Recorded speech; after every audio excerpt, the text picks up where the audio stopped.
How they softened the megalithic Cyclopean stones, a strange version. Now, this is a megalithic wall. As you can see, the stones are perfectly fit together. They seem to be bloated out somehow, fitting together. This is a stone wall in Greece, and we have a lot of megalithic stone walls like this. And the rest are images from Peru, and you can see the similar type of construction. So how was it that this technology was known, I guess it's pre-flood technology, was known in ancient Greece and also used in all the way to the other side of the world in Peru? How is that possible? Very strange. Now, there was a way to soften these stones, as our ancestors knew. The stones and the walls of the area of Corinth in Greece, that we know that Corinth from the Apostle Paul, he had many trips there. And the Acrocorinth means the Acropolis of Corinth, which is very huge, by the way, are made of massive stones perfectly connected to each other without the use of adhesive material. We have such walls in other parts of Greece as well as other parts of the world, such as Peru, the famous wall in Quito, and we wonder how they were built. And the writer of this article says that he thinks he solved the mystery. British researcher Colonel Percy Fawcett observed that in the forests of Peru and Bolivia that cover the slopes of the Andes lives a small bird similar to the kingfisher. It makes its nest in the rocks, which are completely round. The strange thing is that the bird does not find the holes ready, but he makes them himself. And how he makes them was an unsolved mystery because of the rocks. The rocks, of course, were very hard.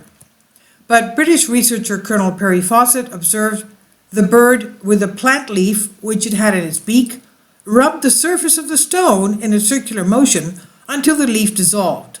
Then the bird brought another leaf and continued the same exact work. Kindly support my Patreon account since YouTube has again demonetized my YouTube channel. The daily posts are 5 videos daily, and they are totally different from what I have on my YouTube channel. Thank you so much for your support and that you find all my content so interesting. You'll find the Patreon account details in the description box below. So you can continue the same work, and the rock paradoxically softened, and then the bird formed its nest in the concave area. Our ancestors knew this plant, and by making the stones like plasticine, they were able to build these walls that do not fit even a blade between them. Now, this is very nice that they found that this plant makes the stone soft. The thing is that these stones, to me, look as if they're bloated out like a balloon. And I don't believe that all these huge stones were rubbed by leaves to make them somehow indented. I believe that these things to me look that they're bloated. But please leave your comments and let me what you know, what you think. But so paradoxically softened to form this nest, and these stones cannot even fit a blade of paper between them. So there are other several possible versions, such as that they knew how to cast stone as we cast cement today. Air bubbles have been found in several of those megaliths that were analyzed. Therefore, did they not have to carry massive rocks from anywhere nor cut them? Perhaps they somehow were able to infuse air into them, because air bubbles have been found in these blocks. Maybe they were cast bricks instead of stones. So how could air bubbles, perhaps the air bubbles were somehow placed in these stones to make them fit into each other perfectly.